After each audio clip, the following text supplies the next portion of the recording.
in a proper election. That's why they started to dismantle institutions such as election commission. They will dismantle voters by using voter suppression techniques and voter fatigue by design, driving voter turnout down as much as possible. If the voting turnout is really high, it's very hard for them to manipulate election results. Here comes everybody, that kind of feeling.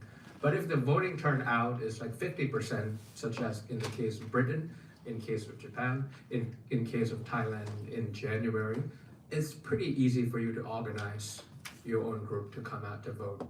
You know, even in America, when I was here in November after the election result, I was trying to see the voting outcome. I couldn't find the number. I found it yesterday.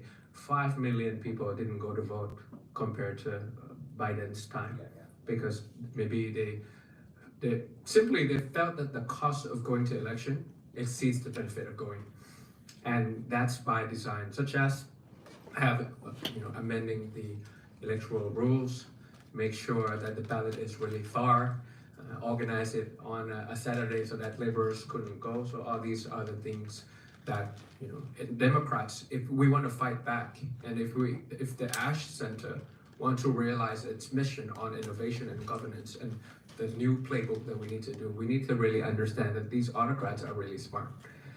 And they're very innovative and they're very agile. And once we know what they're thinking inside, we should be talking gangster politics now, not Harvard politics. And once we know that, then we start to get the students to get involved and innovate and take care of this problem, because they will dismantle voter and they will win elections because of gerrymandering, because of all these things that they will do. So that's the third inflection point now, that even Democrats have ways and campaigns and communications and things like that, but there's a chance that you will lose in the election, such as the one that happened in the States last year, for example. Like Trump was very good in organizing early voting turnout in swing states, and you could see the number was much better than Harris, and even comparable to Biden's time. And that's something that keeps me awake at night. I guess the one caution I would add to the question is to say that it's not as if people voted for authoritarianism. That's not voted for the price of eggs. There's all sorts of reasons why people vote an incumbent out of office, and in fact, I think it's like 17 out of the last 19 elections around the world in established democracies, incumbents on the left and the right have lost. Including in the U.S. Trump came in once, was voted out. Democrats came in, voted out, and so people are generally dissatisfied for lots of reasons. And I think the reason in a two-party system, if you vote the incumbent out, then the other guy's going to win. If the other option on the table is somebody who's going to attack democratic institutions, that puts you in a very precarious position. So, so in some ways, we kind of did get these threats to democracy on accident, as some were, So. But I think that's important to emphasize that point, because otherwise we give credence to this idea that there's a mandate for this kind of non-democracy. Because that's actually not necessarily what people voted for. And sort of analyses of how people vote.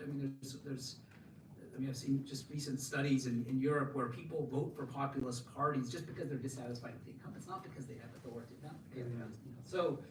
So again, that's important, because what you do. So that what it does. But I do agree with you. What that suggests is that there are underlying problems in the political system in addressing people's needs and demands and so on. And so I think there is something that we don't really understand. I think why all of our democracies. It's not about any particular country. Most democracies in the world seem to be unable to stay in power because voters are just not happy with the mainstream that's on offer. And so that does require a different kind of conversation than just thinking about the authoritarian. Great. So this next one's for you, Daniel, to kind of stage set for the next round of questions. Many authoritarian regimes do not seize power overnight, as Freddie, as people already talked about, but rather erode gradually.